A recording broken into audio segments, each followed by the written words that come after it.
आइए इस एक्सप्लेनर की शुरुआत करते हैं।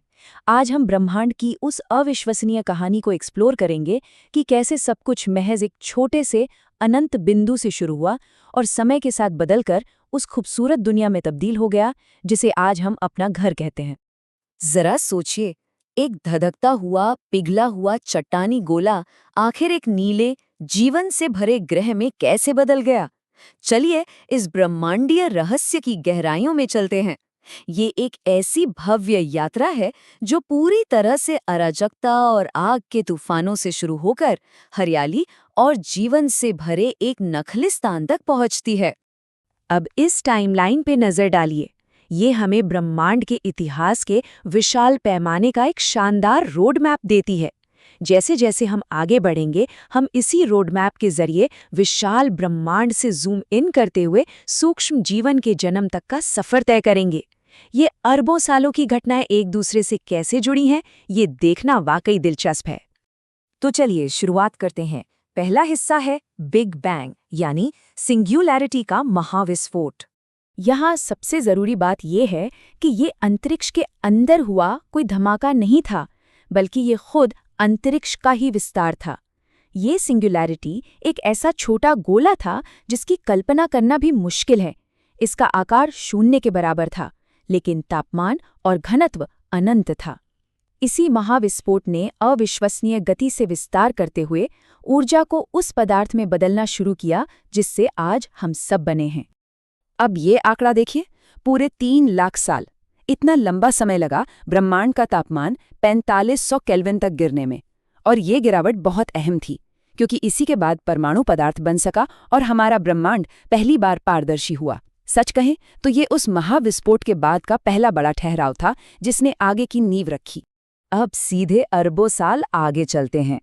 ये वो समय था जब आकाशगंगाएं और तारे आकार लेने लगे थे और हमारा अपना सौरमंडल जन्म लेने की कगार पर था। यहाँ से शुरू होता है दूसरा चरण, हमारे सौर नेबुला का संघनन। तो हुआ यूं कि शुरुआती ब्रह्मांड में पदार्थ और ऊर्जा हर जगह एक समान नहीं थे।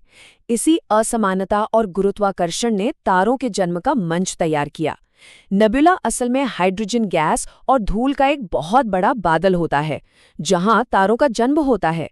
इसी घूमते हुए नेबुला के बीचों बीच एक सघन गैस का कोर बना, जिसके चारों ओर ब्रह्मांडीय धूल की एक विशाल डिस्क तेजी से घूमने लगी। और यही वो डिस्क थी जो आगे चलकर हमारे सौरमंडल में बदलने वाली थी। गुरुत्वाकर्षण अपना कमाल दिखा रहा था। गैस और धूल के कण आपस में टकराकर छोटे गोल आकार के पिंडों में बदलने लगे। इन छोटे ग्रहाणुओं, जिन्हें प्लैनेटिसिमल कहा जाता है, ने लगातार आपस में टकराकर और चिपककर इतना द्रव्यमान इकट्ठा कर लिया कि वे विशाल ग्रहों का रूप ले सकें। सोचकर देखिए, अंतरिक्ष में छोटे छोटे पत्थर आपस में जुड़कर पूरी की पूरी दुनिया बना रहे थे। अब यहाँ एक बहुत ही मजेदार बंटवारा हुआ। तीव्र सौर हवाओं ने सूरज के पास वाले चट्टानी ग्रहों यानी हमारे स्थलीय ग्रहों से उनकी हल्की गैसों को उड़ा दिया। लेकिन जो विशाल जोवियन ग्रह दूर थे और ठंडे थे, वो इन सौर हवाओं की पहुंच से बच गए। इसीलिए बृहस्पति और शनि जैसे बाहरी ग्रह आज भी अपने मोटे गैसीय वायुमंडल को पकड़े हुए हैं। और इन चट्टानी ग्रहों में से हमारी पृथ्वी ने कुछ बेहद खास विशेषताएं विकसित की। सबसे अहम बात, ये गोल्डीलॉक्स जोन में स्थित है। मतलब ना तो भून देने वाली गर्मी है, ना ही जमा देने वाली ठंड।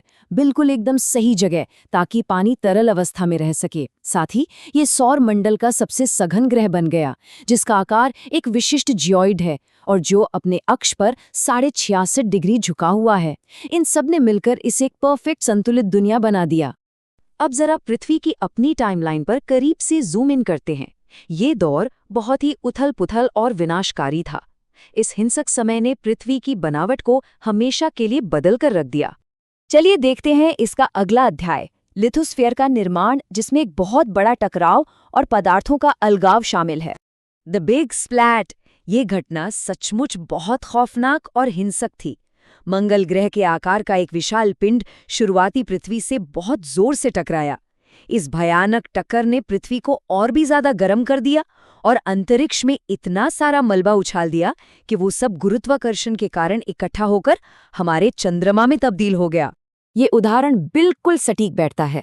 जैसे पिघली हुई चॉकलेट या मोम ठंडी होने पर जम जाती है, वैसा ही कुछ हमारी पृथ्वी के साथ भी हुआ। जैसे जैसे ग्रह ठंडा होने लगा, लोहे जैसी भारी धातुएं डूबकर एकदम केंद्र यानी कोर में चली गईं, और जो हल्के पदार्थ थे वो ऊपर सतह की ओर तैरने लगे और ठंडे होकर एक सख्त चट्टानी क्रस्ट के रूप में जम गए। और इसी प्रक्रिया ने पृथ्वी को अंदर से कई परतों में बांट दिया। सबसे ऊपर एक हल्की और ठोस क्रस्ट, उसके नीचे सेमी सॉलिड मेंटल, फिर पिघला हुआ लिक्विड आउटर कोर, और एकदम बीच में लोहे और निकल से बना एक बेहद ठोस इनर कोर। जैसे जैसे हम अंदर जाते हैं, घनत्व लगातार बढ़ता ही जाता है। अब फोकस को पृथ्वी के अंदर से निकालकर वापस सतह पर लाते हैं। सतह पर तापमान धीरे धीरे कम हो रहा था और ये ठंडक अब तक के सबसे जादुई बदलाव के लिए मंच तैयार कर रही थी। ये हमें हमारे आखिरी और सबसे अहम पड़ाव पर लाता है, वायुमंडल, महासागर और पृथ्वी पर पहले जीवन की शुरुआत। क्या कभी सोचा है कि हमारे महासागरों का पानी आया कहाँ से? इसका जवाब है डीगैसिंग। उस समय पृथ्वी पर लगातार अनगिनत ज्वालामुखी फट रहे थे। ये ज्वालामुखी पृथ्वी के अंदर से जल वाष्प और कार्बन डाइऑक्साइड जैसी गैसें उगल रही थीं। एक तरह से हमारा ग्रह डकार ले रहा था, और इन्हीं गैसों ने हमारे महासागरों और हवा की नींव रखी। वायुमंडल ने 3 बड़े बदलाव देखे। पहला, जब सौर हवाओं ने शुरुआती गैसों को उड़ा दिया। दूसरा, जब ज्वालामुखियों की डी-गैसिंग ने एक ऐसा वायुमंडल बनाया जिसमें घुटन थी, ऑक्सीजन बिल्कुल नहीं थी।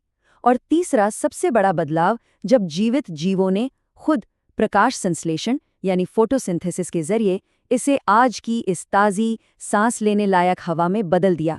जरा इस नज़ारे की कल्पना कीजिए।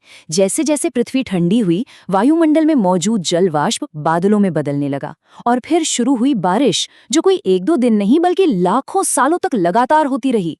इस अकल्पनीय मूसलाधार बारिश ने पृथ्वी की सतह के बड़े बड़े गड्ढों को भर दिया और लगभग 4000 मिलियन साल पहले हमारे विशाल महासागरों का निर्माण किया। ये वही गहरे महासागर थे जहां जीवन के सबसे शुरुआती अणु सुरक्षित पनप सकते थे। और फिर हुई एक जैविक क्रांति। नीले हरे शैवाल जैसे साधारण और सूक्ष्म जीवाणुओं ने क्लोरोफिल की मदद से कुछ ऐसा किया जो किसी चमत्कार से कम नहीं था। शुरुआत में जीवन सिर्फ महासागरों तक सीमित था, लेकिन प्रकाश संश्लेषण की ताकत से इन जीवों ने पूरे ग्रह के वायुमंडल को बदल डाला और उसमें 21% तक ऑक्सीजन भर दी। एक तरह से इन्होंने पूरी पृथ्वी को जीवन के अनुकूल बना दिया।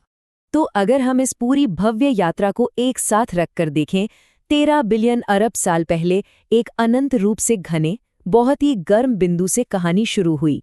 उसके बाद ब्रह्मांडीय विस्फोटों, गुरुत्वाकर्षण के हिंसक टकरावों और जैविक चमत्कारों की एक न रुकने वाली श्रृंखला चली, और इसी ने एक आग से सुलगती बंजर चट्टान को आज के इस भूवैज्ञानिक रूप से सक्रिय और ऑक्सीजन से भरपूर हमारे खूबसूरत घर में बदल दिया।